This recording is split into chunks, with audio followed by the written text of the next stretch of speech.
Konflik global semakin bergeser ke Asia Pasifik. Dan di tengah ketegangan yang meningkat, muncul laporan mengejutkan dari The New York Times. Laporan ini menyimpulkan bahwa Amerika Serikat kini mengalami kemunduran dalam simulasi perang melawan China, terutama bila Beijing memutuskan menyerang Taiwan. Hasilnya, AS disebut bukan hanya sulit menghentikan invasi, tetapi juga terancam kehilangan kapal induk termahalnya USS Gerald R. Ford yang bernilai 13 miliar dolar AS atau sekitar 212,23 triliun rupiah.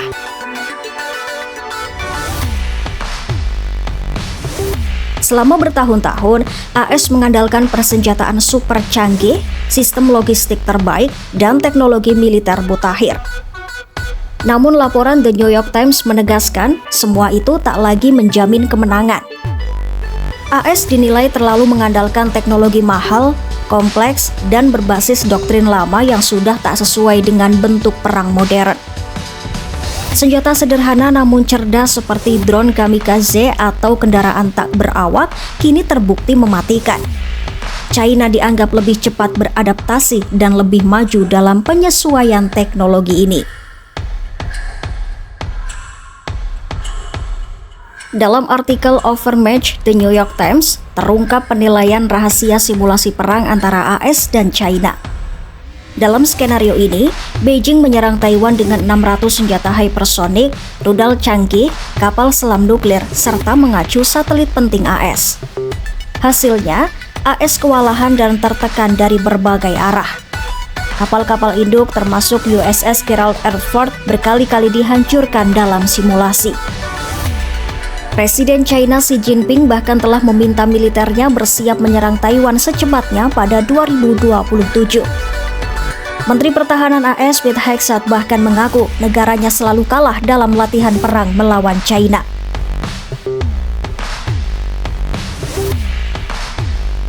Saat senjata murah mengalahkan teknologi mahal, dunia kini melihat perubahan bentuk perang. Ukraina menjadi contoh jelas. Dengan drone laut dan drone udara, mereka mampu merusak armada Rusia, menghancurkan bomber, dan membuat Moskwa kalang kabut. Biaya drone ini sangat murah, namun kerusakannya besar, jauh lebih efisien dari membangun kapal induk belasan miliar dolar. Sementara itu, alutsista mahal AS seperti F-35 sering mengalami masalah.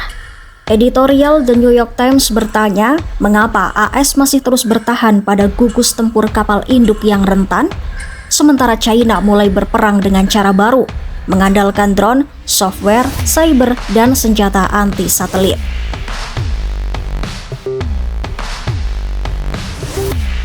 Center for Strategic and International Studies melakukan 26 simulasi perang.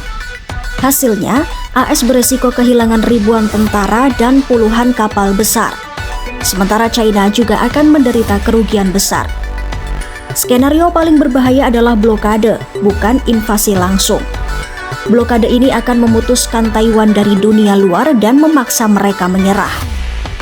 Jika itu terjadi, Presiden AS Donald Trump harus memutuskan menerobos blokade dengan resiko korban besar atau membiarkan Taiwan terjepit nasibnya sendiri.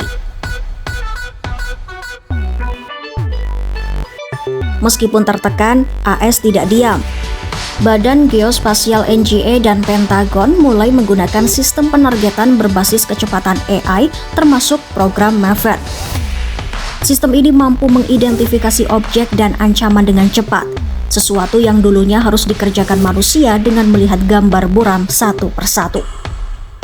Pentagon juga merencanakan armada 1.000 pesawat tempur robotik yang akan bertempur bersama jet tradisional. Mereka dirancang untuk dogfight, misi pengintaian, dan perang elektronik. Analisis Pentagon menyimpulkan kecepatan perang sebentar lagi akan melampaui kemampuan manusia untuk mengendalikannya. Rangkaian simulasi, analisis pakar, dan perkembangan teknologi baru menunjukkan satu hal. Keunggulan militer AS tidak lagi mutlak. China tidak hanya meningkatkan kapasitas tempurnya, tetapi juga mengubah cara berperang. Perang masa depan tak lagi ditentukan oleh kapal termahal atau pesawat tercepat, melainkan siapa yang paling cepat beradaptasi. Dalam dunia yang berubah dengan sangat cepat ini, mampukah Amerika Serikat menyusul ketertinggalannya? Ataukah era baru keunggulan militer telah berpindah ke tangan China?